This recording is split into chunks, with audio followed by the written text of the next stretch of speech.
રાજ્યના મુખ્યમંત્રી ભૂપેન્દ્ર પટેલના વરદ હસ્તે અંકલેશ્વરના શારદા ભવન ટાઉન હોલ ખાતે ₹637.90 કરોડનો વિવિધ વિકાસ કાર્યોનું ખાતમુહૂર્ત તથા લોકાર્પણ કરવામાં આવ્યું, જેમાં 58.02 કરોડના વિવિધ વિકાસ કામોનું ખાતમુહૂર્ત તથા 51.88 કરોડનું વિકાસ કાર્યોનું લોકાર્પણ કરવામાં આવ્યું। જિલ્લાવાસીઓએ વિકાસને વિવિધ પ્રકલ્પોની ભેટ મળી।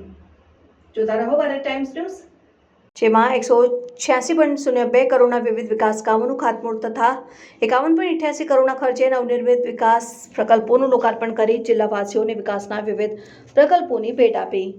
શિક્ષણ વિભાગના ₹18.29 કરોડના ખર્ચે 17 જેટલા કામોમાંથી ₹4.82 કરોડના 8 કામોનું ખાતમુહૂર્ત અને 13.47 કરોડના 9 કામોનું લોકાર્પણ કરાયું, જેમાં નવી શાળાઓ અને વર્ગખંડોનું નિર્માણ કરવામાં આવશે। આ નવી સુવિધાઓ ભરૂચ, જંબુસર, આમોદ અને હાંસોડ તાલુકાના હજારો બાળકોને ગુણવત્તાયુક્ત શિક્ષણનું શ્રેષ્ઠ વાતાવરણ પૂરું પાડશે।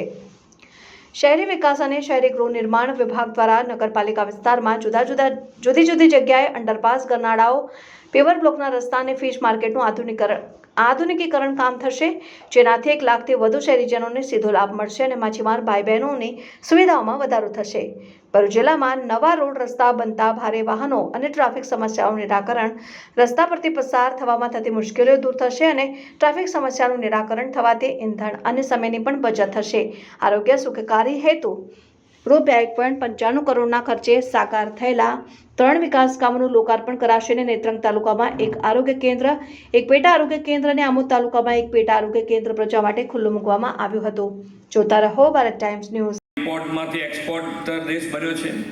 ગત નાણાકીય વર્ષમાં ભારતે 80 જેટલા દેશમાં ડિફેન્સની કરોડોની નિકાસ કરીને નવો રેકોર્ડ સર્જ્યો છે।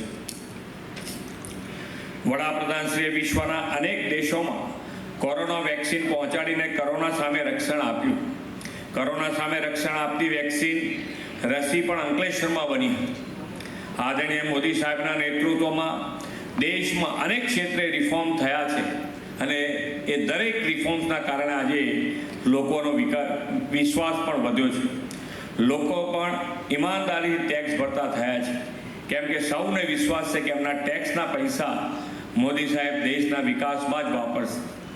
જીએસટીનો અમલ થયાના 8 વર્ષ પૂરા થયા છે અને તેની આવકમાં પણ ઉત્તરોત્તર વધારો થયો છે। જુલાઈ માસમાં જીએસટીના આંકડાની વાત કરું તો દેશની જીએસટીની આવક 1.95 લાખ કરોડથી વધુની નોંધાઈ છે અને એ જ રીતે ગુજરાતમાં પણ જીએસટીની આવક એસજીએસટીની આવક ગત વર્ષ કરતાં 15% વધારા સાથે 10,381 કરોડ રૂપિયાની આવક થઈ છે ગુજરાતને।